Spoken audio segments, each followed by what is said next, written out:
बिस्मिल्लाहिर्रहमानिर्रहीम। हमारे पास इरहाजूस कंपनी का TCM T50P मॉडल है। TCM T50P मॉडल को आप मीडियम वोल्टेज लो वोल्टेज दोनों के लिए यूज़ कर सकते हैं। इसके लिए सबसे इम्पोर्टेंट चीज़, इसको आप एज ए कम्युनिकेशन करके SCADA सिस्टम के ऊपर EMS के ऊपर आप इसको इंटीग्रेट कर सकते हैं। अब इसकी जो कम्युनिकेशन की सेटिंग है, कम्युनिकेशन की सेटिंग हम आपको बताएंगे कि इसके ऊपर हम इसके ऊपर एड्रेस की कैसे सेटिंग कर सकते हैं, हम बॉड रेट की सेटिंग कैसे कर सकते हैं। तो उसके लिए हम इसका राइट बटन लॉन्ग प्रेस करेंगे और इसका 0001 कोड एंटर करेंगे। मैंने इसका 0001 कोड एंटर कर दिया है। एंटर करने के बाद हम इसकी सेटिंग में चले जाएंगे। सेटिंग में जाने के बाद मैं आपको बताऊंगा कि हम इसके सबसे पहले एड्रेस है। एड्रेस अगर आपके पास कोई भी एड्रेस 245 256 तक आप कोई भी एड्रेस रख सकते हैं। इन एड्रेसेस को आप चेंज भी कर सकते हैं। तो मुख्तलिफ मीटर्स की आप ऑब्वियसली अगर आपने मीटर्स को लूप किया हुआ है तो आप उसके एड्रेसेस आपको डिफरेंट रखने पड़ेंगे। फॉर एग्जांपल अगर मैं चाहता हूँ कि मैं इसका एड्रेस जो है ना वो मैं इसका एड्रेस 15 रख देता हूँ, तो हम इसका एड्रेस 15 सेट कर देते हैं। मैंने इसका कम्युनिकेशन का एड्रेस मैंने 15 सेट कर दिया, जिसको हम पैराफल नंबर भी बोलते हैं।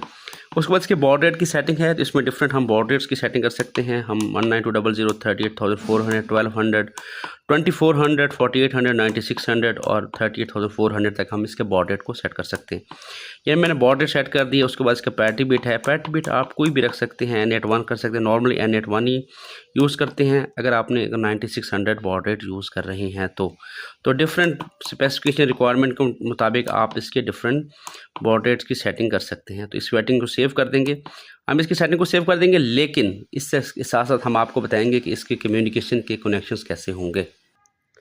जी, इसमें आप कम्युनिकेशन के एड्रेसेस देखेंगे कि देखिए इसके हमारे पास A और B हमारे पास इसके बैक पे है। इसके कनेक्शन हम जितने भी 32 मीटर्स एक RS-485 कनेक्शन के साथ हम लूप कर सकते हैं।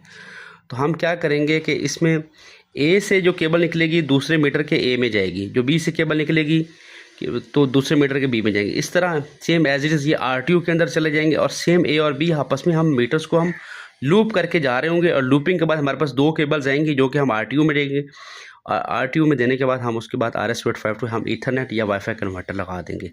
तो ये इसके कनेक्शंस हमने आपको गाइडलाइन दे दी हैं और इसको आप RS-485 के थ्रू इसके मॉडबस एड्रेसेस को आप कॉल कर सकते हैं। जितने भी पैरामीटर्स हैं उनको आप SCADA सिस्टम में एनर्जी मॉनिटरिंग सिस्टम के ऊपर आप इसको देख सकते हैं। अगर आप PV जनरेटर कंट्रोलिंग बनाना चाहते हैं तो PV जनरेटर कंट्रोलिंग के लिए इसके एड्रेसेस को कॉल करके आप PV जनरेटर कंट्रोलिंग की सेटिंग कर सकते हैं।